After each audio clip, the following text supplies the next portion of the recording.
Voyez, c'est pas la qui était na engalelo maman topé balonga ni aba soda ya ekolo Congo démocratique webi ete ba soda ba biso banso bana somi ekolo Congo démocratique to zwami sima mapinga mabiso mabasoda na mosala kitoko bazali kosala mingi penza na muniele mwa ekolo ko bengana ba tomboki to pe banguna ya ekolo Rwanda ba ko sungaka ba tomboki to pe ba bomi ba ya M23 ba ba kotise biso bitumba okati ekolo Congo démocratique bongo mokambi ekolo penza azwaki likani Céline a été ya solo et ngalelo ekoki kolekela yeme ite kasi elongo na mama Denise Nyaki Orti Sekedi ba sepela yango bali ya elongo ba mela elongo na basi oyo ya basoda ya ekolo Congo démocratique ya solo ezali penza likani Céline nzenga oyo na mwa ministre moke tokomona mokambi ekolo Félix Antoine Sekedi Chilombo elongo na mulonga ni baye ba kokota awa na chapiteau ya cité ya Union africaine ndenge boko mwana bilili ezali na bakambi ya mbula matari tomoni bongo ministre koingela kamambi bapandisango Patrick Muyaya et azwami wana pe ministre koingela ka mambi basoda ekolo Congo démocratique azwami elongo pona bosepeli enga ya Noël Edi Chala na pesio maloba. Merci Mami Mambouini. Je vous disais tantôt que c'est un repas de cœur que le président de la République va partager avec les épouses militaires. Pour la plupart, leurs maris sont au front dans l'est de la République démocratique du Congo pour sauvegarder l'intégrité de la patrie. Nous avons ici le général Ekenge qui est donc chargé de la communication de Forces armées de la République démocratique du Congo. C'est donc la voix autorisée des forces armées de la République démocratique du Congo. Il va donc planter les décors. Pourquoi aujourd'hui le président de la République a voulu partager ce repas avec les épouses militaires? C'est lui qui va nous expliquer tout cela. Bonjour mon général. Bonjour. Mon général, nous sommes ici au chapiteau de la cité de l'Union africaine. Le président de la République va partager ce repas avec les épouses militaires. Comment vous contextualisez ce repas et cette cérémonie que le président organise avec les épouses militaires? Depuis plusieurs années, les militaires sont engagés au front. Il y en a qui nous ont quittés, il y en a qui sont blessés et d'autres continuent à se battre. Alors c'est dans ce contexte-là que le chef de l'État a décidé d'avoir cette communion de cœur et d'esprit avec les militaires engagés dans différents fronts pour leur montrer qu'il ne les oublie pas. Il est avec eux et c'est lui le seul commandant suprême des forces armées et de la police nationale congolaise. Et pour montrer cette communion d'esprit et de cœur, il a décidé d'organiser ce réveillon de Noël avec leurs épouses. Ici à Kinshasa, c'est un échantillon représentatif de 200 épouses des militaires et des policiers. Et dans toutes les provinces où il y a les opérations, cette cérémonie est organisée. Elle est organisée à Bunia, à Goma, à Beni, à Bukavu, un peu partout. Cette cérémonie rassemble les épouses des militaires qui sont engagés au front. Et comme je viens de le dire, c'est pour communier avec ces militaires qui nous ont quittés pour la défense de l'intégrité du territoire de notre pays et aussi pour communier avec tous les blessés qui sont dans les hôpitaux, pour communier avec ceux qui sont en opération et surtout que nous sommes maintenant dans une période où notre pays est agressé dans sa partie est. Mon général, est-ce que les épouses militaires, celles qui ne sont pas venues, les enfants militaires, sont rassurés de passer les fêtes de fin d'année prises en charge par le gouvernement de la République? Le commandant suprême a pensé à tout cela. C'est pourquoi depuis 3 jours, il y a la distribution des vivres dans toutes les garnisons du pays, et pour les familles des militaires, et pour les familles des policiers, et aussi pour le personnel civil qui œuvre au sein du ministère de la Défense. Tout le monde a reçu ce qu'il faut pour passer Noël et Nouvel An dans les bonnes conditions. Et c'est pour, effectivement, comme je l'ai dit tout à l'heure, communier avec ceux qui sont engagés sur les théâtres des opérations à travers les pays. Mon général, pour terminer, est-ce qu'il y a eu un critérium spécifique pour choisir ces 200 épouses des militaires qui sont ici? On ne saura pas prendre, cette salle ne saura pas contenir 1000 épouses militaires et policiers. On a choisi ceux dont les époux sont au front. Et je l'ai dit, c'est un échantillon représentatif. Et il n'y a pas que à Kinshasa. Pendant que vous retransmettez, à Goma, on vous suit, on nous suit à Beni, on nous suit à Bukavu, on nous suit partout. Ils sont dans des salles au moment où je vous parle.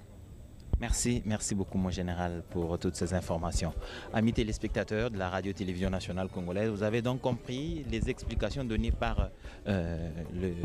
général Ekenge, porte-parole des forces armées de la République démocratique du Congo en Lingala. Mami Mambouini, le général peut donner quelques détails. Matano mingi edi chala ya solo mon général sepeli lisusu kozala yo lelo tomoni sengo ezali na chapiteau ya cité ya Union africaine balongani babino kati na oyo esika okoki koyebisa na bayimboka likambo yango ezali ndenge nini? Mokonzi ya mboka asepeli lelo ete asepela Noël na basi ya basoda na bapolisier oyo baza kobunda bitumba bisika nyonso. Azwi ndambo ya basi baza kama mibale bazali awa mpe bisika nyonso bitumba ezali ezala Goma ezala Beni ezala Bunia ezala Bukavu ezala wapi asi atindaki makoki mpo basala ndenge baza kosala awa mpe ndenge toza koloba siko baza kolanda biso na Goma baza kolanda biso ya Bukavu baza kolanda biso ya Beni bisika nyonso oyo basangani eza mpona kolakisa ete abosani basodo baza kobunda te abosani bapolisi baza kobunda te aza na bango elongo mpe aza komema bango na motema na ye mpe yango wana mokonzi ya mboka autaki kosala loi ya programmation militaire mpo apesa armée makoki mpona koyeisa kimia kati na mboka na biso mpe kala mingi te ministre ya défense aza kobimisa politike ya défense oyo ekosalema na mboka na biso uke mampinga na biso ezonga mapinga ya makasi ndenge ezalaka kala ete moto moko aka kosakana na biso te ndenge bamboka mike mike bakoma kosakana na biso mikolo. Solo mon général motuna ya suka tomoni basi ya basoda bazali ya FRDC to pe ya bapolisier pe bazali kati na esika yo moko ozomona eza na basi ya basoda na basi ya bapolisier eza bakonzi na bango bagénéraux to bacolonne baofficier supérieur to pe baofficier supérieur na basoda baponaki bagrade basi ya basoda ya bapolisier ya grade nyonso nde baza korepresente baninga ya bango awa mpe lolenge moko na baprovince. Matondo mingi mon général ya solo bozali kolanda na bilili ndenge bamama balongani ya basoda ya biso ekolo Congo démocratique ya bazwami kati na isika oyo bongo tomoni bokoti ya ministre ya mokonzi Jean-Michel Sama Lukonde Kenge ye pe lokola elongo baye kosepela ya mbotama ya Yesu Kristo to pe ya Noël na basi ya basoda ba biso ekolo Congo démocratique lokola mpe ya bapulusu ya biso ya République démocratique ya Congo na mwangonga moketo kozela bongo bokoti bwa couple présidentiel engloba te mokambi ekolo Félix Antoine Tshisekedi Tshilombo elongo na molongani wa ye mama Denise Nyakero Tshisekedi na mwa tango moke bakobelema kati na chapiteau ya cité ya Union africaine mpona kokabola limpati kokabola mwa eloko ya kolia mwa kopo ya komela na basi ya mapinga mabiso basoda ekolo Congo démocratique edi chala na banzi esengo ezali kati na esika oyo kasi ndeko prince Mupoi bandeko bazwami kuna na Kasai oriental bazwami kuna na Kasai bazali pe kolinga koyeba nini ezali koyoka ayongwa mokondi Kinshasa prince Mupoi. Twasikijila mami mambweni balonji bachondo wambishu balala tunumashi tambwa situgar tusangijibwa mu cité wa Union africaine mwaba uji mfumo wajitonga mukelenga Félix Antoine Tshisekedi Tshilombo mukala musangisha bamamu aba mbena kwa make na mbula kalonda ani bakaji ba make na mbula kalonda ajitungo ja Congo démocratique muchikoshko tokolechi bamwa anyi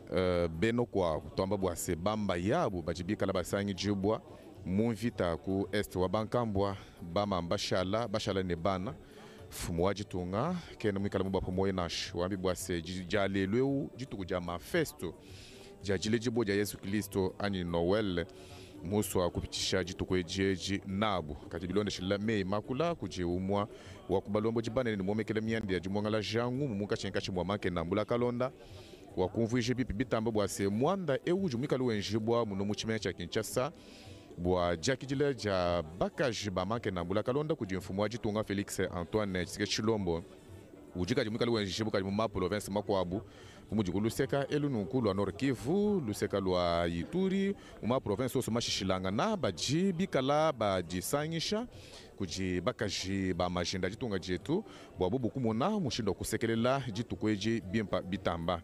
kibwalukai bwa jarelo jama fuku 15 amwenje wa chiswa munena ngondo jikume nomwa jitu kujilongo libimpa bitamba kuji mfumu wajitunga bwala bwa mukamponi ka jibaka mfumu wajitunga pamwane mwene kwenda mamu Denis Nyakeru Tshisekedi ni bikala ne chakubwela kaji bwa pabijibika libitala bukalenga bwa jitunga tulumashise mwabeu bajibika basangi jibo ko Jean Michel Sama Lukonde ujumika lemena kavulambe ji wajitunja Congo Democratique bikala basangi jibwa kujibalombo jibanzambi wa bamoyo Christian Chiwewe ujumika la mulombo jama kana nambula kalonda jitunja Congo Democratique bon somba tulana mwaba eu bwa kumuna mushindo wa kusekelele jitukweji ja jile jibu ja Yesu Kristo pamone bamamu bamba yabu bikala bakwata bingoma kubyanza bokumuna mushindo kunyemesha bene lukuna kunyemesha nana bantombweje baji kumusani kumusangu bikala batasha jitunga ja Congo Democratique mbashi yambanze yabu bashi bakaji babu bashi abana babu bikengela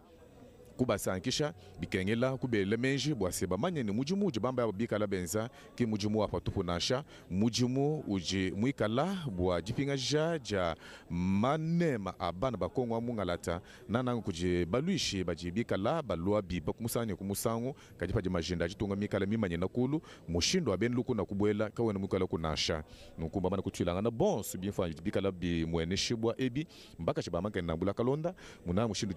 mpale yengelela balu ati bimpe bitamba bonso bwa balu ati mushindu mwa bileji jisanka bileji bobu mwa munka chinkachi mwa baka chibama kana nambula kalonda ajitunga ja Congo Democratique wivini jata bwa bonso badibika la balonda kuluseka lwa Congo Central bonso badibika la mvu mwakulu wa Kikongo chini mwa kubumvuja nchinganye bokuba manchise lelweu fumu ajitunga Felix Antoine Tshisekedi Tshilombo pamone mweno kwenda Denis Nyakeru Tshisekedi ni bikana chakuja kabaka mwa ne bakaji bamake na mbula kalonda bokuba leji jinanga kuba leji bwase bulelela badibika la nabu popa. Toi, Sakidila Prince Mopoyi, Bampangeli Solo, Noele, 15 ya Lubutuku ya Yesu Kristu bisika nyonso bime bakama betikezo lebeno 15 ya mbote mpambave bubu kile lumbu ya makumi zole na tano ya ngonda 10 na zole ya mvula mafunda zole na makumi zole na zole wapi inza ya mvibake tombola lumbu ya sambu na kusepela Lubutuku ya Yesu beto awana mbanza Kinshasa kisika 15 ya nene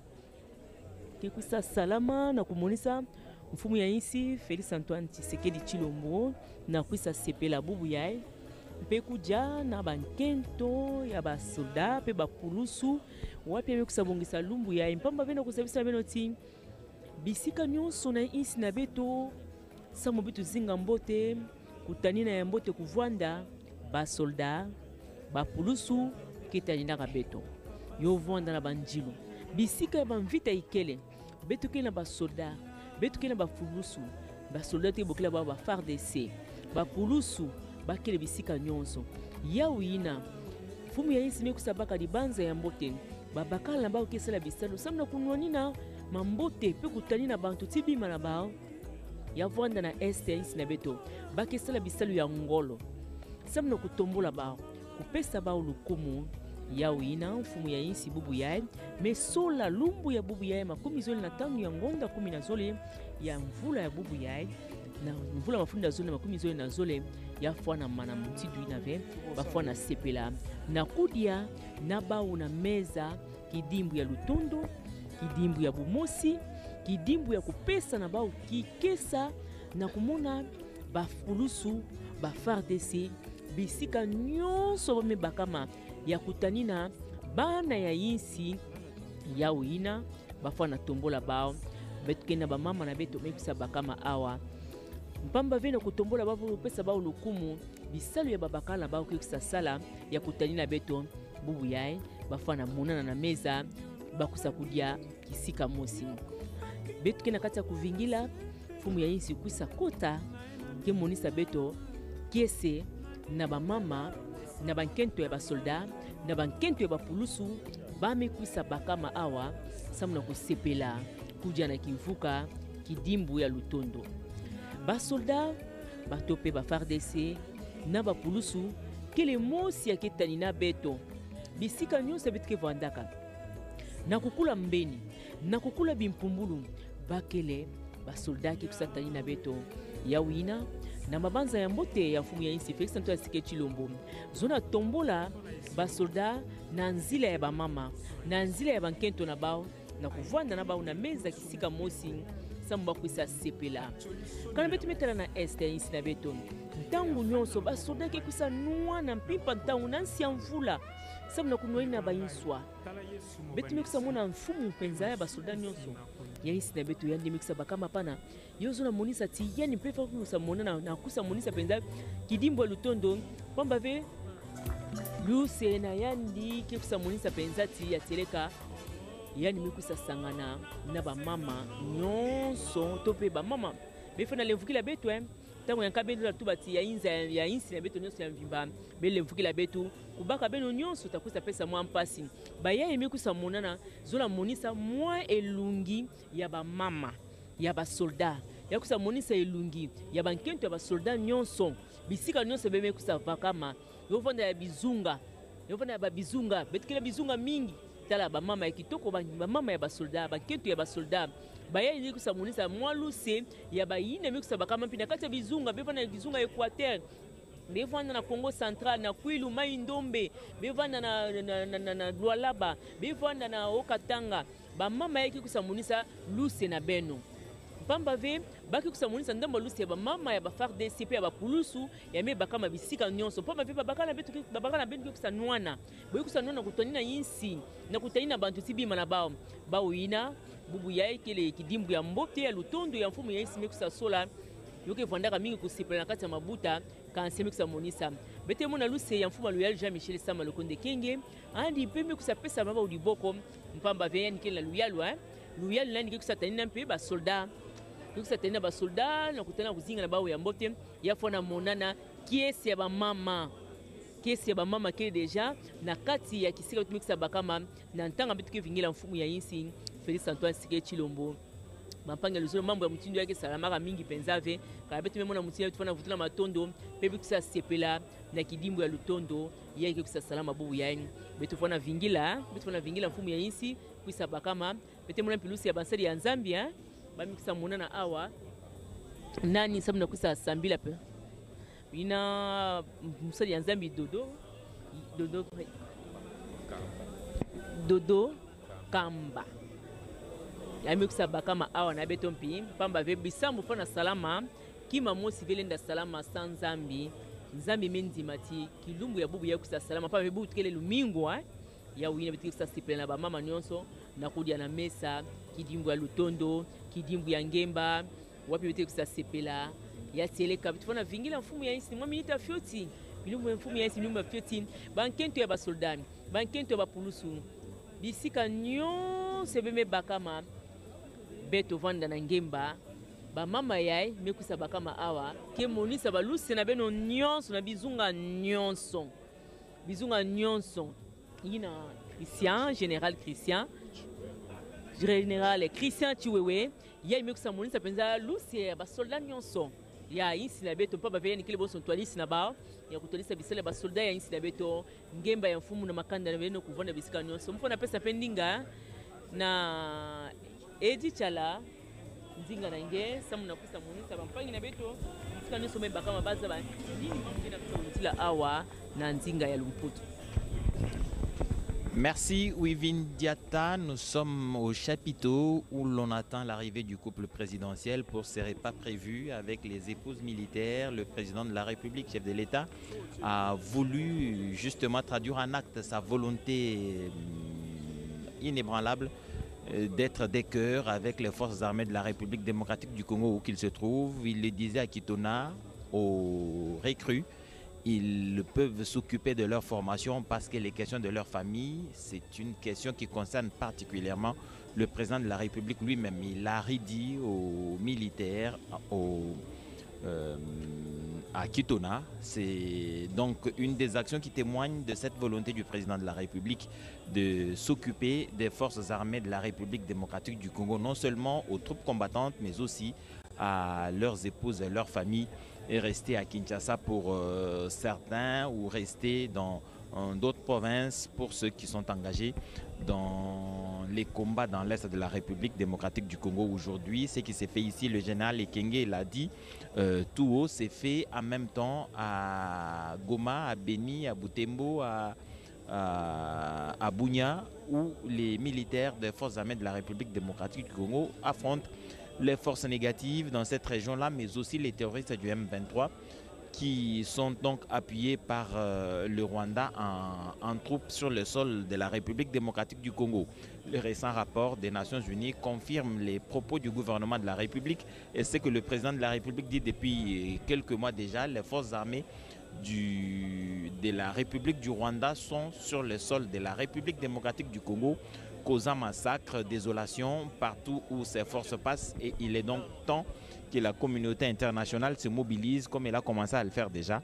pour raisonner ces troupes de Kagame et pour ne pas parler de lui-même, pour qu'il reprenne ses forces armées, qu'il retourne chez eux et qu'il laisse le peuple de la République démocratique du Congo en paix sur son sol immensement béni. Le président l'a dit aux jeunes, il l'a dit aux forces armées de la République démocratique du Congo.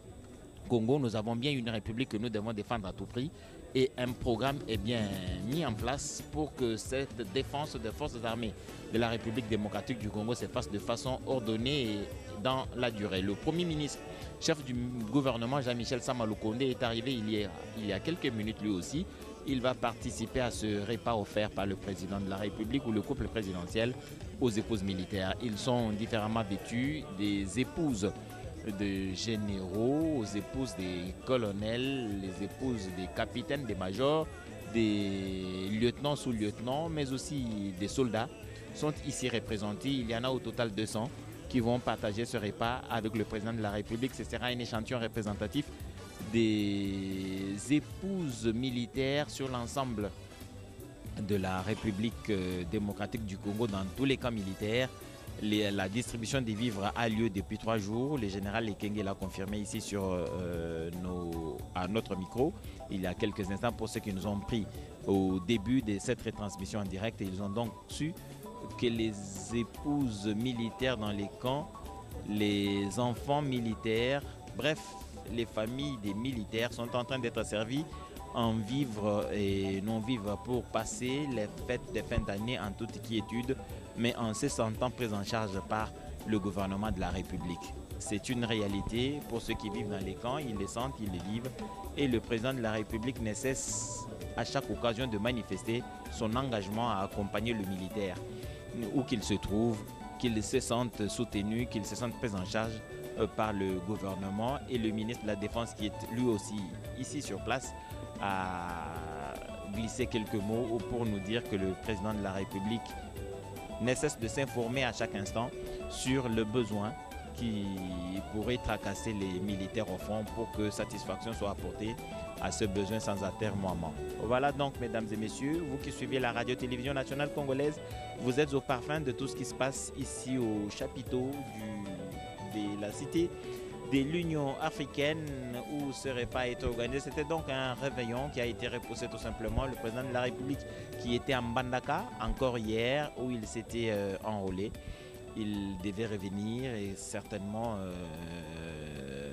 la contrainte de l'agenda a fait que le réveillon ne se fasse pas, réveillon de Noël ne se fasse pas avec ses épouses militaires. On a reposé de quelques 12 heures. C'est comme ça que nous nous retrouvons en cet après-midi de la journée des nativités et pour célébrer ou pour partager ce repas avec les épouses militaires, le chef de l'État. Le couple présidentiel, j'allais dire, ne va tarder de faire son entrée ici dans le chapiteau de la cité de l'Union africaine qui est déjà bondée du monde. Tous les officiels invités à la circonstance, invités à la cérémonie sont déjà là. Les commandements militaires, je vais parler du chef d'état-major général, le général Chiwewe, et tous ces chefs d'état-major adjoints sont avec lui, certainement avec leurs épouses aussi, mais aussi les commandants des zones de défense, 14e zone de défense pour la partie de Kinshasa.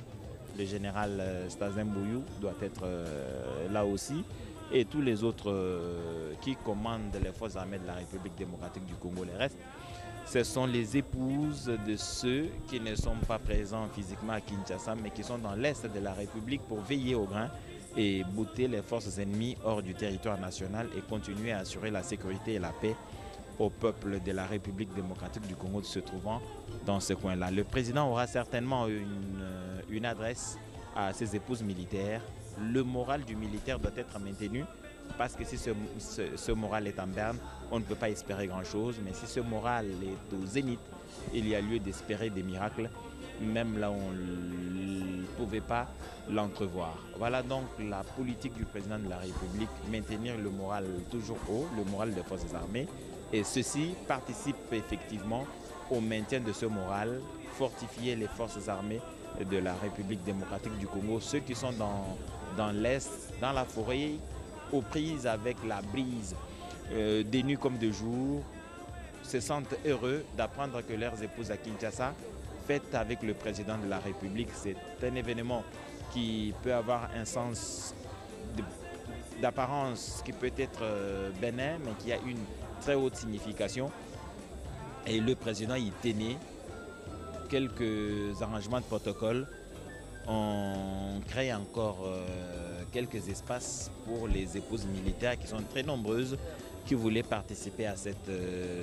cérémonie ou à ce repas avec le président de la République.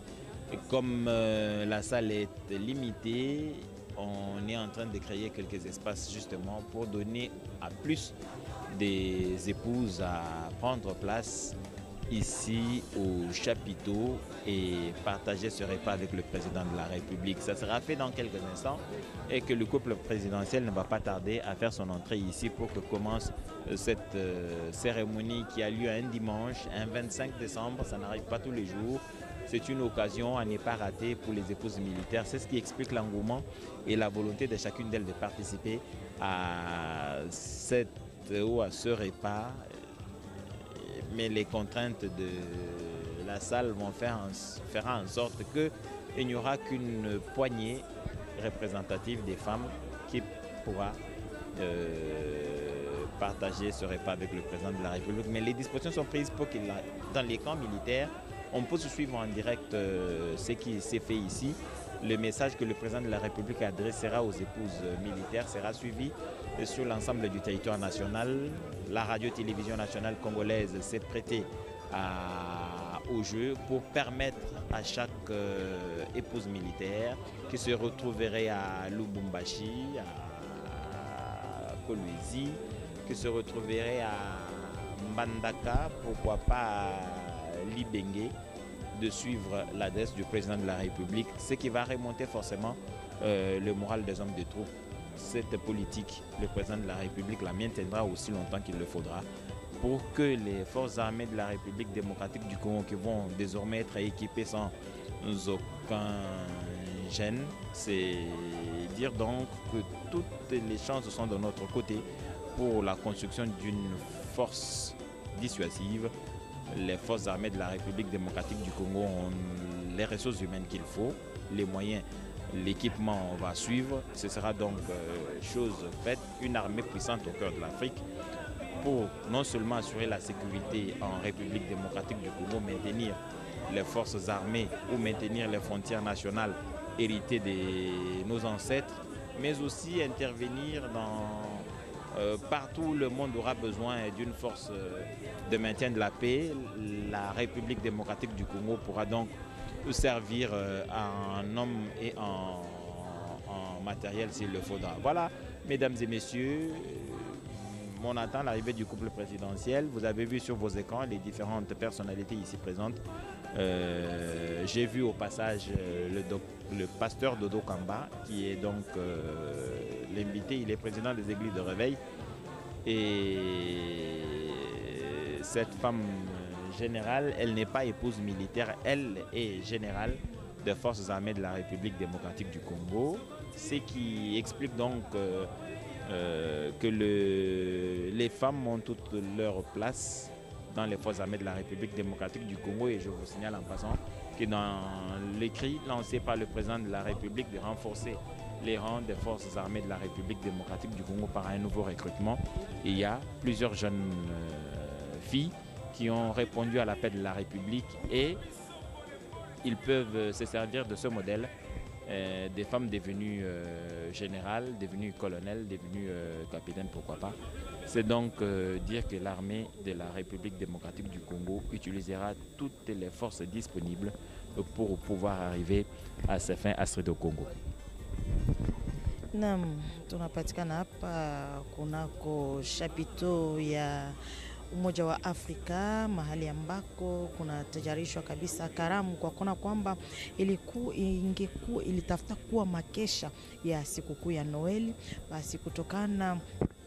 na mpango wa rais ya kazi ya rais hakukuwa jinsi kabisa iwezi tena kufanyika sawa vile makesha. Ndiye anawapokea leo wake wa majeshi ya Jamhuri ya Kidemokrasia ya Kongo, maaskari jeshi, maaskari polisi,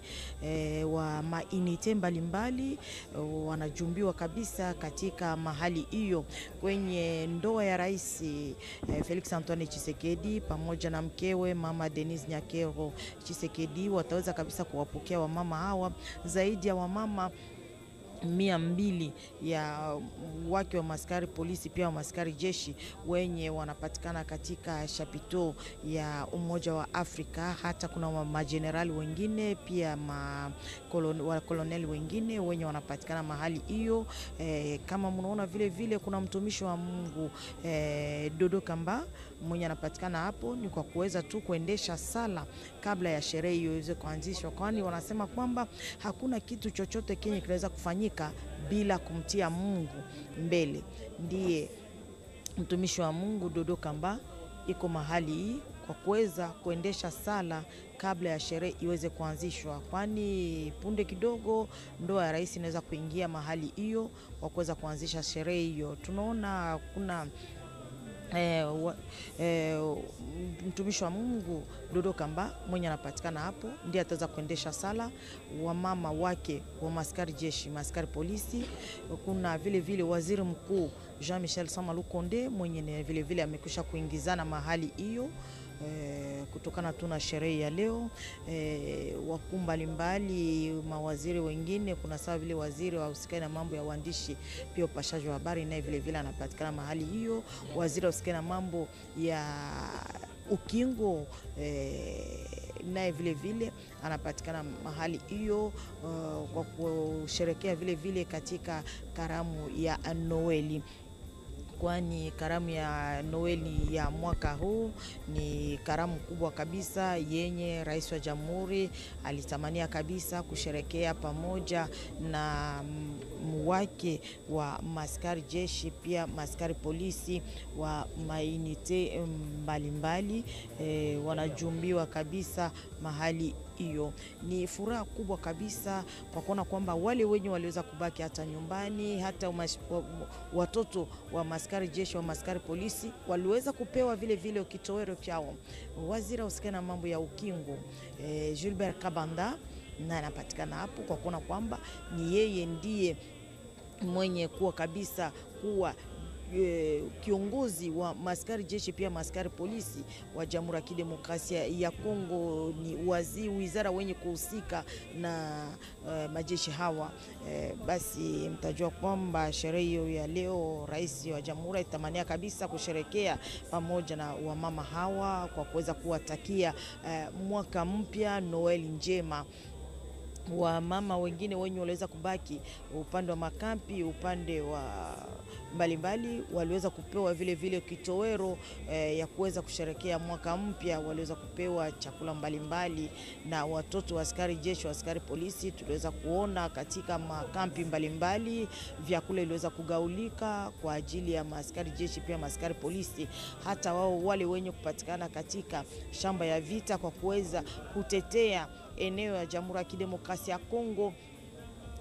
Wake wao vile vile wanajumbiwa mahali hii na hata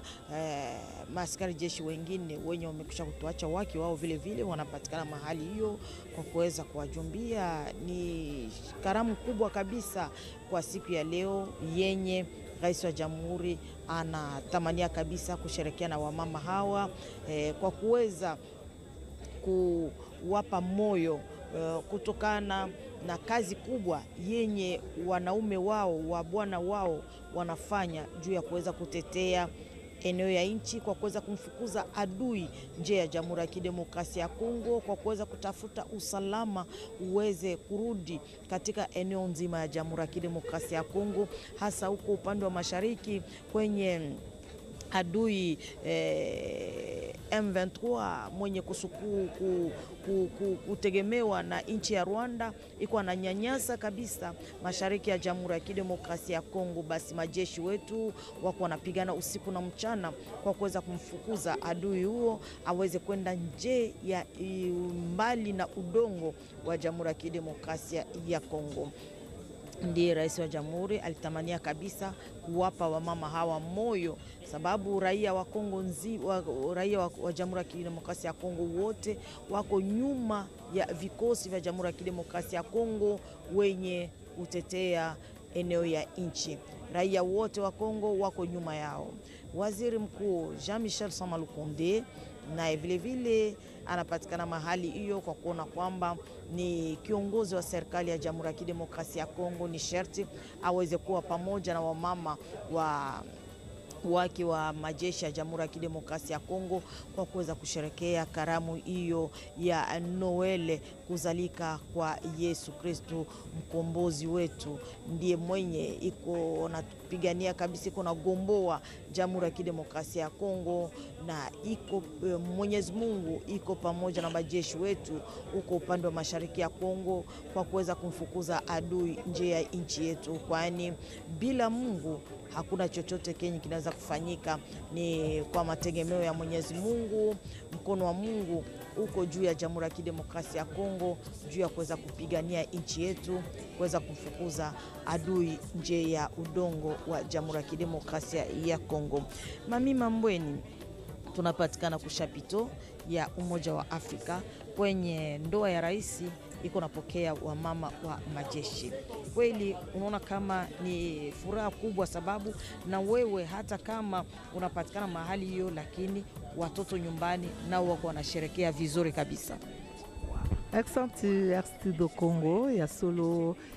bandeko na nsomi ya kolo Congo démocratique tozali se kokoba awa na chapiteau ya cité ya Union africaine wape pai mokambi ekolo ya bengisaki balongani ya basoda babiso ya FRDC lokola mpe ya bapulusu ya ekolo Congo démocratique mpona elongo asepela na bango enga ya mbotama ya Yesu Kristo to pe Noel elongo na molongani wa ye mama Denise Nyakero Tshisekedi. Wana tozali komona pe ba mama basi ya basoda bazwami wana, kasi ba papa pe basoda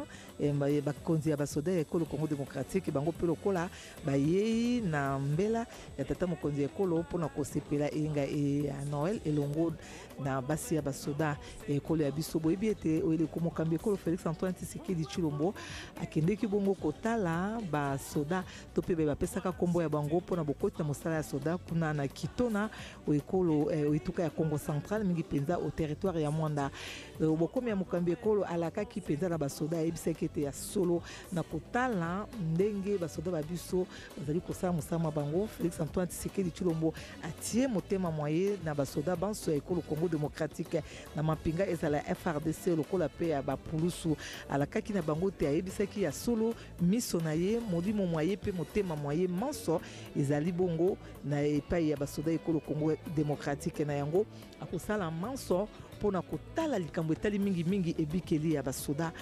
sekiti wana ezali penza mabanzo maye akosala manso po ete basoda babiso bazala malamu ezala pona ebikeli ya bango ezala pona efandeli ya bango basoda bazala bato oyo bakozala pe bato ya motuya penza omisoma bato wana ezali bongo maloba ya mokambi ekolo eleko asomaki kuna na kitona pona kotala mapingama basoda baye bapesaka kombo pona kokomisa nkombo ya bango pe kokota mosala masoda epai bazali bongo kolana na te ya kuna na kitona wana ezalaki maloba ya mokambi ekolo kasi lelo oyo azwaki pe mokano ete ya solo eyenga ekoki kolekela bamama ya basi ya basoda pamba te esengeli azala na bango elongo mpona kokabwa na bango limpati to mpe eloko ya kolia mpe ya komela pamba te ezali na basi ya basoda basusu baye mibali babango bazwami sika kuna omonele mwa ekolo na ntina na kobunda etumba mpona kobenga na ekolo Rwanda oyo ekoteli biso bitumba na kosunga mingi batomboki ya M23 ebongo Félix Antoine Tshisekedi Tshilombo alingaki te bamama bana bazala mosika to mpe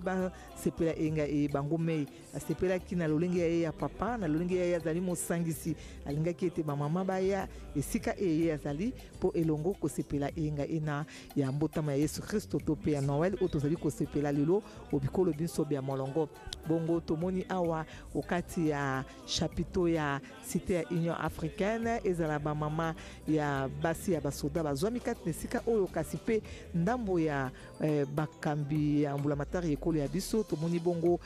ministre mokonzi pe azwami kati na esika oyo Jean-Michel Sama Lukonde Kienge tomoni pe ministre koingela kamambi ya bango basoda ye pe lokola azali kati na esika oyo ministre po ya kokambaka misala ya biso bapandisango Patrick Muyaya ye pe azali kati na esika oyo mansomana ezali se mpona kotalisa esengo kokabola limpati elongo na bamama ya basi ya basoda oyo ekolo ya biso banso bana ekolo Congo démocratique tozwami nsima ya mapinga mabiso ma FRDC na kopesa bango konzo kopesa bango makasi mingi na mosala kitoko bango bazali kosala kuna omonele mwa ekolo esengeli te biso bana nsomi ekolo Congo démocratique tango inso tozali nsima ya bango tango inso kopesa bango konzo tango inso kopesa bango longonya po ete mosala oyo bazali kosala ezali mosala ya kobatela ndelo ya mabele ya République démocratique ya Congo po ete mapinga mabiso ya FRDC na lolenge oyo batelemaki babi ete bango bakotika soki mokete ndambo to pe eteni ya mabele ekolo ya biso ekende na ekolo mosusu na ntina enda bakobunda etumba kino suka na ntina te babotola ndambo ya mabele oyo monguna ya ekolo Rwanda bazali kosakanela oyo azwami nsima ya matomboki babomi bato mabe ya M23 oyo bazali kosala yiki to bazali kosala zunguluke o ma population ezwami kuna omonele mwa ekolo na yango Félix Antoine Tshisekedi Tshilombo atalaki ete mokolo oyo ya esengo mokolo oyo ya mbotama ya Yesu Kristo ekoki koleka pamba te esengeli ya ye asangisa bamama basi ya basoda balongani ya basoda ezala ya bapulusu po ete elongo bameka kolia limpati ya kosepela yenga ya mbotama ya Yesu Kristo kolia elongo kolendisa bango pe lisusu komela mwa eloko ya malili po na kotia ekoloba na lingala ya bana Kinshasa ete kotia bamama à l'aise ekosepelisa bamama na ntina ete atako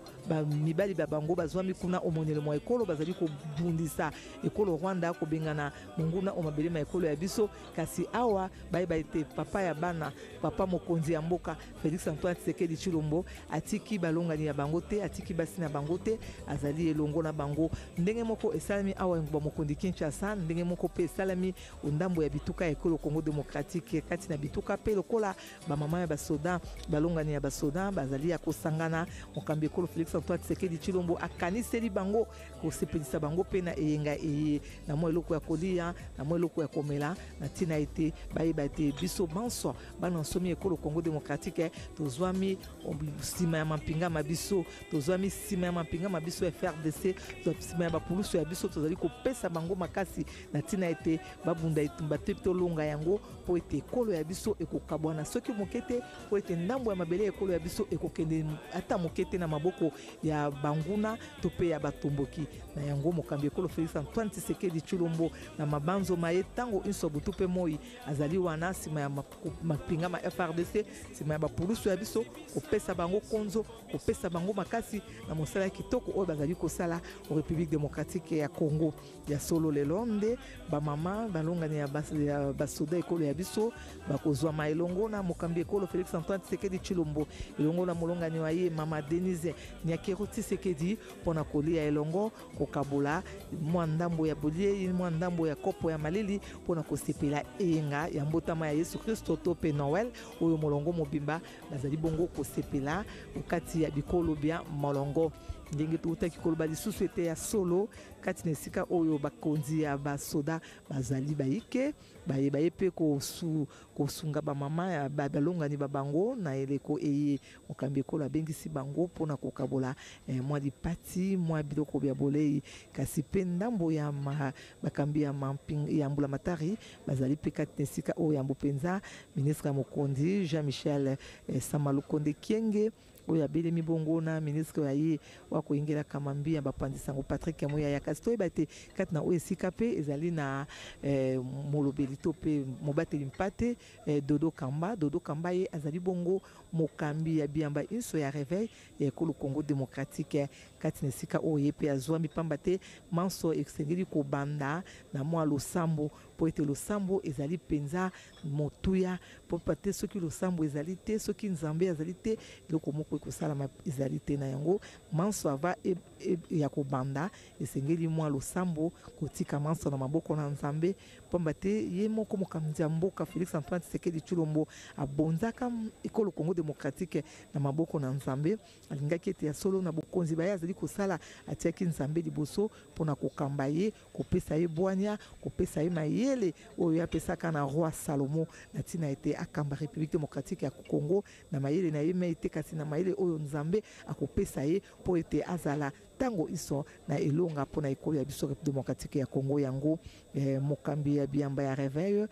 Dodo Kamba ye mpe azwami kati na esika oyo akofongola milulumi ye na losambo kozongisa yango na maboko na nzambe milulumi ndenge koleka mpo ete loboko na nzambe ezala kati na oyo esika na yango na mwa ngonga mokende tokomona mokambi ekolo Félix Antoine Tshisekedi Tshilombo elongo na molongani wa ye mama Denise Nyakero Tshisekedi bakobelema kati na chapiteau ya Union africaine mpona kotalisa esengo ya bango na bokaboli bongo limpati na bamama balongani ya basoda babiso ya ekolo Congo démocratique mpe ya bapulusu ya République démocratique ya Congo. Prince Mopoi na banzi tozali se kokoba awa na chapiteau ya cité ya Union africaine wape pa tozali kozela bokoti ya couple présidentiel ezali bongo mokambi ekolo Félix Antoine Tshisekedi Tshilombo elongo na molongani wa ye mama Denise Nyakero Tshisekedi oyo babengisi lelo balongani to pe basi ya basoda ya mampinga ya FRDC lokola pe ya bapulusu ekolo Congo démocratique mpona kokabona bango limpati na kosepela eyenga iye ya mbotama ya Yesu Kristo Prince Mopoi. Twasikiliwabu ni mami mambweni asiri do Congo wivini njata batulana bonso bwetu muzubu wachimu batulana bonso bwetu muzubu wa mfumu wa jitunga mwabuje mfumu wa jitunga mwikalo sangijibwa tujimusite wa Union africaine njibaji mwelene mushindu jibima bimfani byabama mubyengelela binyenye mafuta bwana kwamba waselele bama jisanka mpala pampala ni mfumu wa jitunga Félix Antoine Tshisekedi Tshilombo pamwe mwene kwenda mamu Denise Nyakero Tshisekedi mukampo nyokaji baka me baja na bala kubyanza ni bikali ni chakubwela bokumuna mushindo kutakulula jisanka jajile jibo ja Yesu Kristo pamwe baka jibamakene na mbula kalonda jitunga ja Congo démocratique. Bon, ce tobani bwase Félix Antoine Tshisekedi Tshilombo muntu wa bantu wa muntu bwana kwamba se nikala muntu wa bantu nuko jinange jijumikala ujileje mubitu bishishilanga na kujibana ba Congo démocratique kajibu alelo eji menji ase ajikusomba kone bamamu ababa bajine bamba yabo bikala basangi jibwa kulusekeri nukwe luji jiba jiya ku patukila mushindu jibu bikala baluanga na vita bwa kumuna mu akukuba jitungu ya Kongo Democratique nananga kujibaluish badi bikala muchima mutule mupuwa bwa mabanja tujibikala na nawo balomunda nkulu bayiba mukansoko mansokoma bayeba banjishe kwabu benda bayibaka kwabu tutubena mabanje tujemisa tulaka kubyanza kashiji Felix Antoine Sechilombo wamene bani bana chini mukubatana ni mesu balala nenzala bikala batatanash kwamba se nyono make nambula kalonda ibanye nayo kulu kolesha juboko bwaba bonso bakale bakwata bingo mukubyanza bwakala batwiba yetu mabanja tujibikala na nawo kabayi kupeta kabiji mwaba anyinjila kakikaji ku bwa kupa wula mabanje ajitunga benda bayaba nemesha matunga akukwabu nash lelo waja mafuku mwe bijine atanu chisomune na nyugondo chikiri mwebeji bulaba bujima batibikala basekelela jile jibwa ja Yesu Kristo ngoro kwambwa se jitu kujalelo ujika jitu kuja maluma mafia mu Kongo Democratique maluma mafia mu bitu bishishilangana mu miande ya bilwelo mu miande ya bangenda mushinga mu miande ya mbanja jitunga mu miande ya jimola jangu mutu bakwata chikoloko lwemu ngoro kwamba ni jitu kujalelo ujika jitu kujijika la jileje ne bana bakongo munga lata tuleji bwai fikala ibantu bafia mu Yesu Kristo mikalo lejibo lelo ngoro kwamba se tutu tuleji bu jileji bwo jikala mu michima yetu tulekela imaluonso mabi maluonso ajimikala atupanyishe batutu kwikala mujumfu ngane ne viji mukulu ajimikala atupanyishe mushindo tukwibaka tuja Kongo Democratique tulekela yi malu amijima ajikai mwakwenza bwana bana bajitunga bayabatangila kumpala nasha lelo make nabola kalonda ani FARDC badibikala basangi jumu mikalu ya tunja Kongo Democratique badibikala baluangana benzemo so mwakwenza byonso ebi mbwakuke bajitalala ni nana bana ba Kongo Democratique bikala benda bajilekelela kabobo ni chike mu chifiru difumu ajitunga Felix Antoine Sechilombo uvumikala muleje mimpibitamba bwase ababonso bachijini jikanda abonso bachijini jikanda kutoje pa bijimu makumi abiji to makumi abiji bitanu na makumi asatu pachijani jikanda bwele mumake na bulaka loda ya kufili jinde jeba bakumuna mushindo wakukwachila jitunga ja Kongo Democratique tujibikana bansonga babuni bansonga bakutoje bijimu jikuni mwanda mukulu toni biji bitoni byapa mutu bachimwa kweza moso mwa kweza bokujibwenka mukachenga chimwa make na bulaka londa bulela padibata bikala basombo kumesa kabele mukupanka nasha mulangi wa maluvu nasha mulangi wa maya nsukaji nasha mushindu jibama bikala basombo kumesa mwemu boko abajibikala banwa mulangi wa buwa maluvu maluvu bwana shikwanshi kutala shikumubonga bwala mushindu batsome tubika basombo mu mashika boko abajibikala basombo maya nsukaji bwa bakaso kunwa maya ansukaji bileje jisanka jikali jumwene shibwa pampala pa bakaje ba maketa bulaka londa kibwaluka tubikala ni buchimunyi tubikala ni buchimunyi lelo wanda ya kuliseke nokulu ayesto wabankambwa nyau benda bayaba jela mwitu lubilu bakwa bakaji munda nkulu bayaba sabuluka misulu mbwa kuleshe bwase maketa bulaka londa ajimikala mimana kakwenda kabibilela nashi jiba ba chikondo maloso mikala ni chikondo chako jila ni chikondo chako sanga petu kala benda kongwa munga lata to akajila mumbiji mumbishala kunyima bwa luta tuluvulika lako batubwelela mumebo wonso jibasi kutubwelela mutu akujika yimwika lako nashi kajile lyo pa jimfumu wajitunga Felix Antoine Sechilombo mwata bukalenga ni cheleka chichipo kwa bena ntanda bwase meme bwa kukala mujitalala mpaje bana bikala mujitalala mpaje bana ba Kongo Democratique bikala mujitalala nukujitaleleje bulele jikala jimweneshiw jitangila ba mamoni walimbije mbonyu munyi kati muno mushindo chifwa chinyenya byonso bikala bijibwa se bamba yabo mbaba finga shomu manema abo bwaljifiye ja muntu mu manema enda jijenze ni nzubu ajakaja nzubu ikala mujitalala mtu katumuna mamu ujubikala baleja hapa bikala bimpe bitam mbaka shibaba na bulaka londa muna mushindo jubikala banyenye kuchimfwanyi byonso bileje jisanga ja bunyi ballo ate bilamba simbilamba bito bikimbya uto mu mai bitokoloka nashi nuko byonso ebi njisanga jabunyi jijikale jimwene shibwa mukachenka chimwabu bajiba yukile bimpa kakwena malo amatandu baseka bimpa balejo bwasebulelela bajibikala mubobu bobu mwebu mbikana cha kufila buchi munitono kujibamba yabo mwabu ujibikala basangi jebu mushindu jibikala benza mumuchimene cha Kinshasa bobu aselele ndikana cha kwa kijibu kunyefumu waje tono muma province wons bajibu cha kusangila bajina balombo chibabo bajibikalanga nabo bikana cha kusoma nabo kumesamwa kulechi jisankaji ja kulechi bwase bulelela kanwene bakwibo moyi nasha kimbano ko moyi nasha mfumu wajitunga ujumikala neno bopamwa kadi bwa aba badidikala basangi jibwa muno muchimene cha Kinshasa mbajibu basangisha bwase bamuno kumushindu wakusanga kaba kamwa ni nanga kusekelela mufikilwe unuku ajile jibwa ja Yesu Kristo jitu kujaleleu jama fukumu kome bijine atanu amweji wa Chisumune njingele menshi bwase byonso bijimwabeu chakuja chichichikala mwabeu kunyima kwa byonso idibikene kwa kuja na shakantu kwelo kumunde mwemu byonso bikala bimpa be even njata muna mushindu uji jitu kujaleleu jitu kujilenga kapepa kadikele kapepa lele bimpa byajikema kamuni kikale kapanka chinkache kingwa worship bikola pambi jito bikala bilejo bwase bulelela Congo Democratique jikase jipya jijito ajishilelo bwalo chijimu chichiri kumpala cha binu bibijini makumi abijini chisatu chijimu cha buchimunyi tujitamba bwase chijimu cha buchimunyi bwalo bwa buchimunyi bukaji bumana kumweneshibwa kimbwa kwela mpata to within njata matondo mingi Prince Mupoi bampandelo solo betkene kakansa Rolanda kana na 15 ya kele bubu yae na cité de l'Union africaine kisika wapi mfumu ya insi zola sepedisa pe kumonisa lukumu na kutombola bisalu na kati ya basolda mpamba ve basolda kele mosi na bapulusu ya ketani ka beto tibima na beto samu na kupesa ba lukumu pimpa ntangu bakele na kusala bisalu bankaka ke na kati ya kunwana mvita ya kukula bimpumbulu na este insi na beto bamebikisa mabuta na bao baza bave bake monaka bauve bake wakaka mutindu bake zinga mutindu bana ketanga kalasi nyonso ina bamama ketanina mabuta babakala kena banzetelo ya kutanina insi samna kupesa bao lukumu samna kutombola bisala na bao bubu yai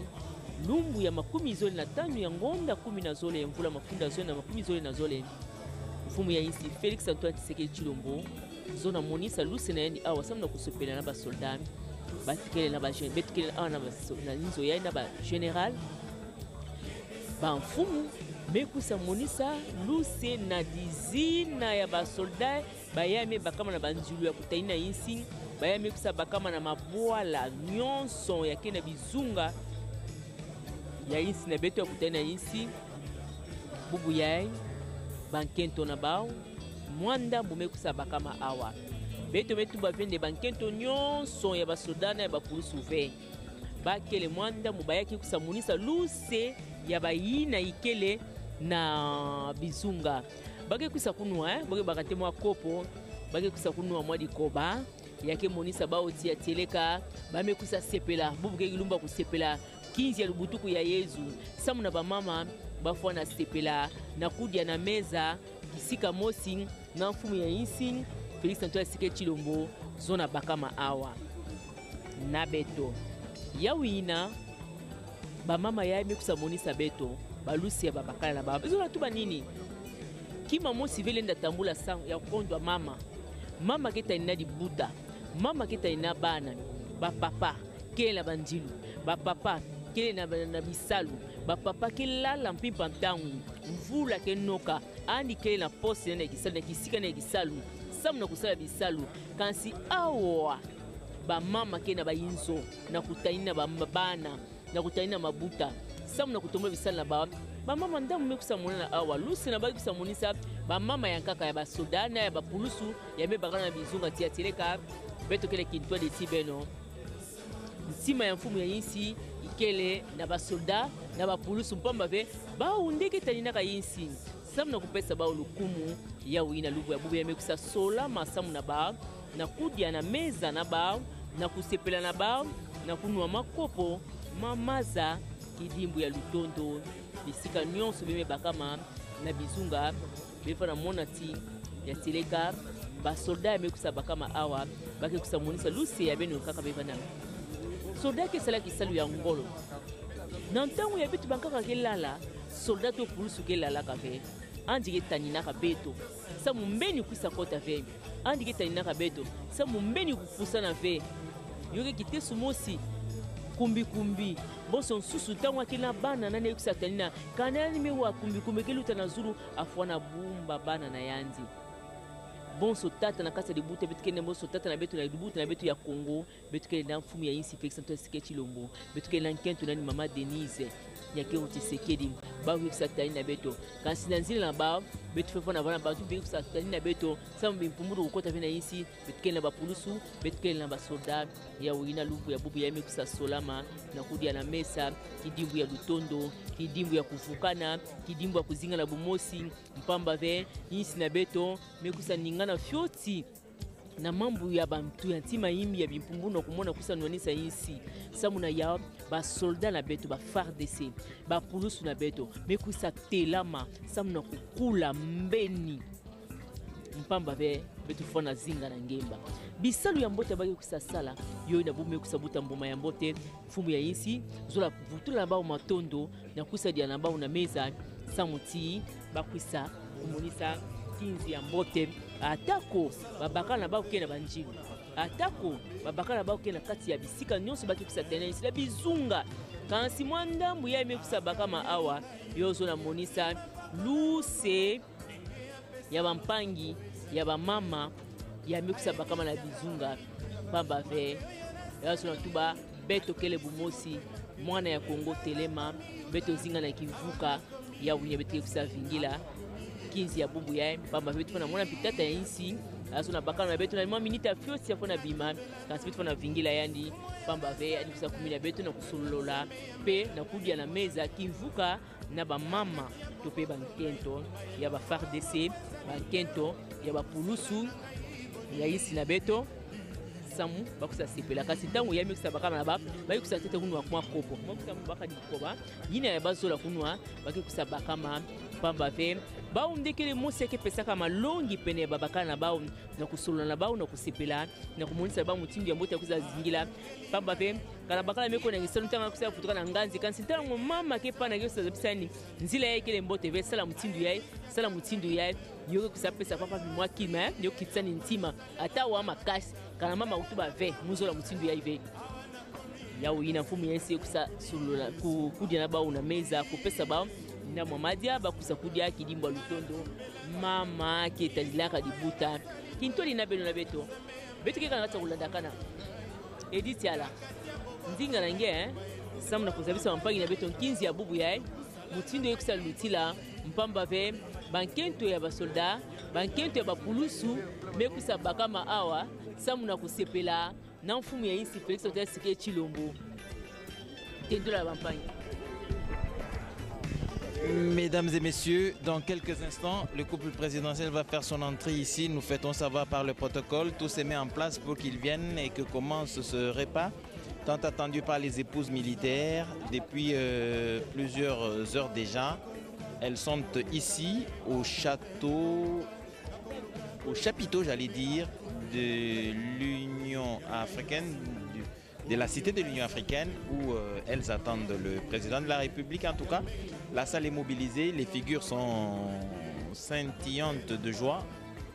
Ces femmes, ces épouses militaires vont rencontrer le président de la République et partager avec lui la nourriture. Question de les rapprocher du commandant suprême des forces armées de la République démocratique du Congo. Apparemment, le véhicule qui amène le président de la République doit être déjà sur le parvis extérieur de ce chapiteau de la cité de l'Union africaine. Dans quelques instants, il va faire son entrée ici et la salle s'élèvera comme de coutume pour saluer son entrée. Et voilà donc le couple présidentiel. Félix Antoine Tshisekedi et Denise Nyakeru Tshisekedi vont donc entrer dans cette salle ou dans ce chapiteau et au grand bonheur des épouses militaires qui attendent fiévreusement depuis quelques instants déjà. La mobilisation dans la salle s'est fait sentir. L'enthousiasme qui accompagne chaque arrivée du président de la République, c'est récent. Dans ce chapiteau, la première dame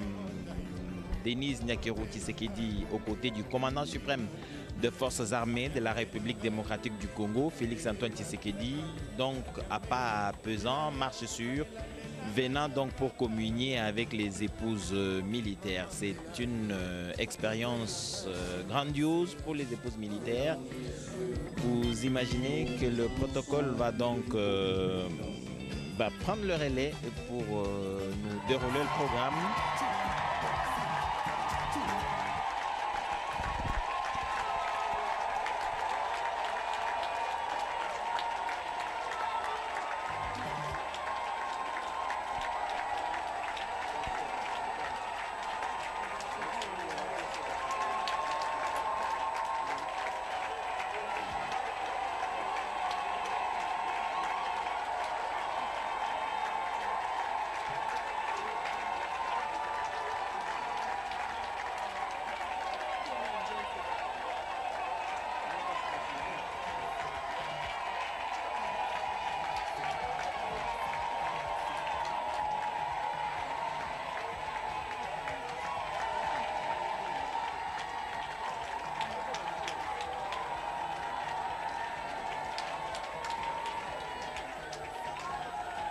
L'on vous disait donc, mesdames et messieurs, que la chaleur est grande. Ce n'est pas tous les jours qu'on rencontre le président de la République et on partage avec lui un repas. Ça n'arrive pas tous les jours.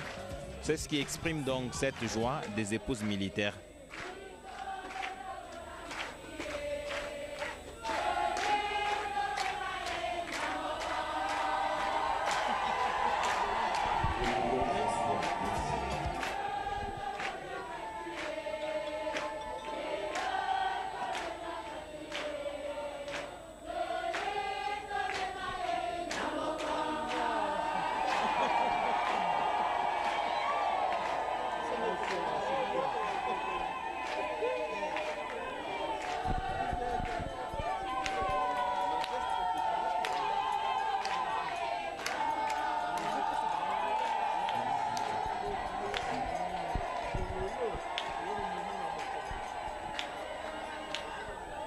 Vous avez donc suivi cette liesse dans la salle des épouses militaires qui rencontre le commandant suprême. Nous allons suivre le protocole qui va donc dérouler le programme.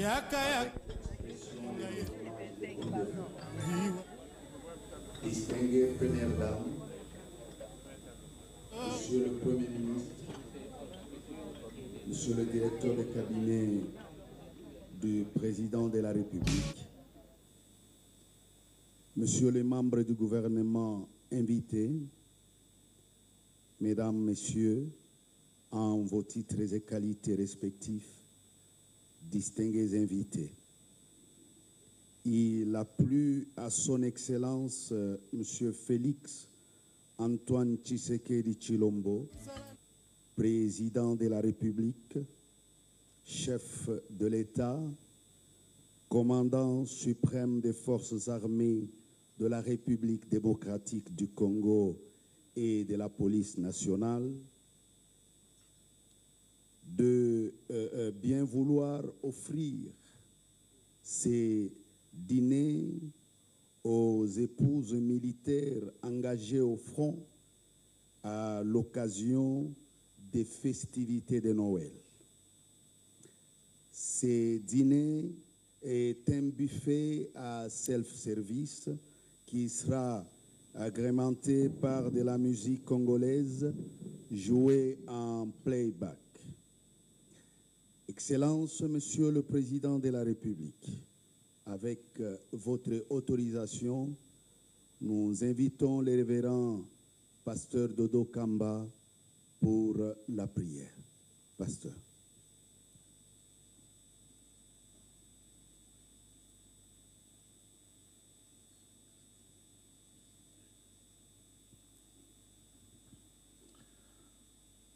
Nous rendons grâce à l'Éternel en ce jour. Tous ensemble, nous allons prier. Seigneur notre Dieu, nous croyons à ta main qui a accompagné ton serviteur, le président de la République, en ce jour si solennel et particulier, où il y a les sentiments partagés entre la douleur par rapport à ceux qui sont au front et les familles ici pendant cette période de festivités, ce jour de Noël, cela est monté de son cœur de pouvoir manger avec ces femmes qui sont en ce moment dans le souci. Mais nous croyons en même temps que le Saint-Esprit qui habite en lui, qui l'a conduit dans cette voie, fera le reste. Nous croyons à la victoire qui est sur notre chemin. Nous croyons à ce que tu as déjà commencé et que tu amèneras jusqu'au bout certainement. Nous croyons à l'œuvre de l'Esprit Saint qui console les familles et qui réconforte ces femmes. Nous croyons que le devoir qui a appelé leur mari est couvert par le sang précieux de notre Seigneur et Sauveur Jésus-Christ, notre Dieu Tout-Puissant. En ce jour où le monde est en train de penser à la naissance de notre Seigneur et Sauveur Jésus-Christ, nous croyons que ce jour-là, le salut est arrivé dans le monde et les gens sont sauvés au travers de cette œuvre sacrificielle de la croix. Et nous disons, parce que cela est arrivé, nous croyons qu'un jour meilleur naît dans nos familles. Et toutes ces familles seront consolées, notre nation sera consolée et les jours meilleurs nous seront accordés. Laisse que ce moment de dîner soit marqué par ta main et conduit par le Saint-Esprit et que tes anges agréent cette œuvre et cet acte de sacrifice, cet acte d'amour qui vient de son cœur. Nous croyons que tu l'as fait et tu continueras pour le reste. Merci Dieu Tout-Puissant de le faire. Merci de glorifier les noms précieux de notre Seigneur et Sauveur Jésus. Merci ô Dieu de donner la force à ces vaillants combattants où ils sont. Merci pour ta main qui les accompagne, des anges qui sont autour d'eux, qui multiplient le nombre de ces soldats. Merci pour ces familles en ce jour, visitées par la bienveillance de ton serviteur. Merci de faire le reste. Nous voulons prendre ces repas avec action de grâce, te rendant gloire à jamais. Et tous nous disons gloire et louange à toi, Seigneur Jésus-Christ. Amen. Merci beaucoup, révérend.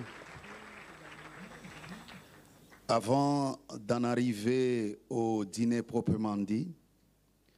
le protocole a l'insigne honneur d'inviter très respectueusement son Excellence, Monsieur le Président de la République, à bien vouloir prendre la parole pour son souhait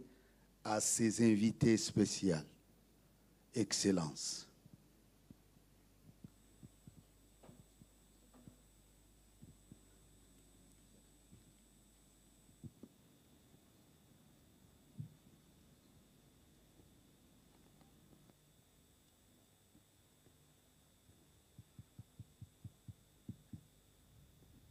Monsieur le Premier ministre, Mesdames et Messieurs les membres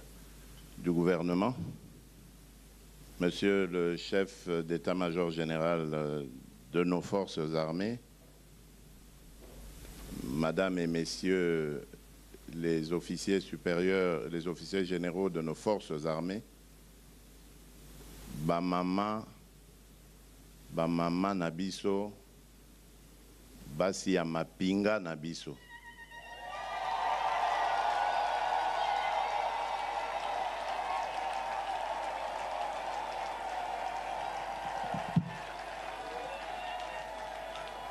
Lelo ezali mokolo na bino.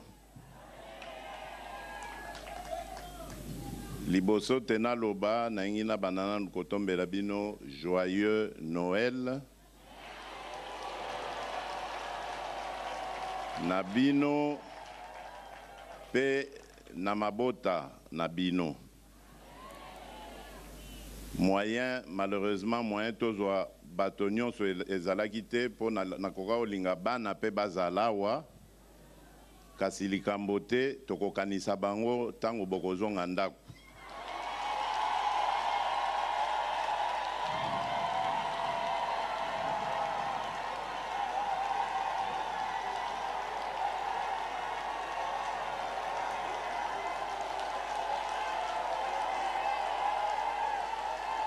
Ya mibale likambo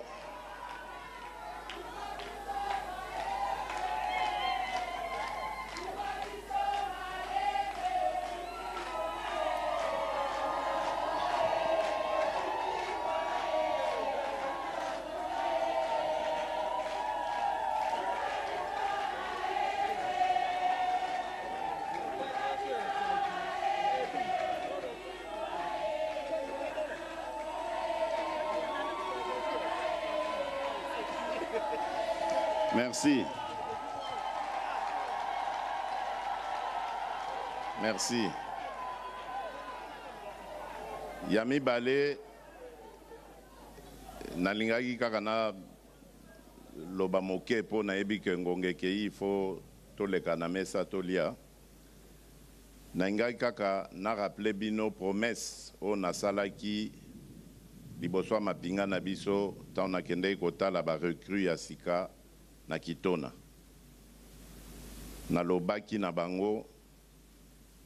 tozali na respect monene po na bango. Pe bango batala kaka likambo etali misala na bango. Oyo etali mabota na bango ekomi likambo na ngai.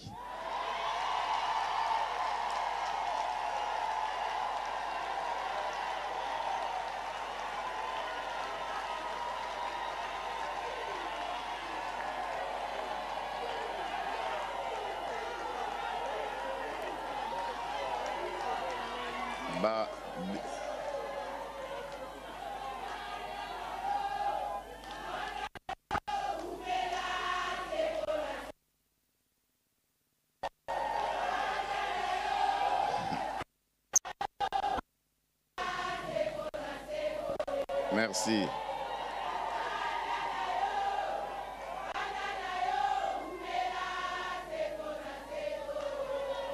Amen, merci.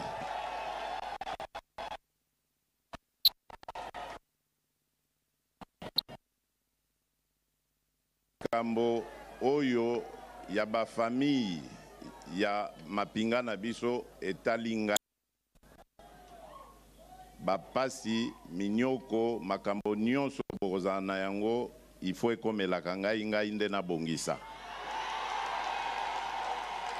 Bapapa bakoka kotia mayele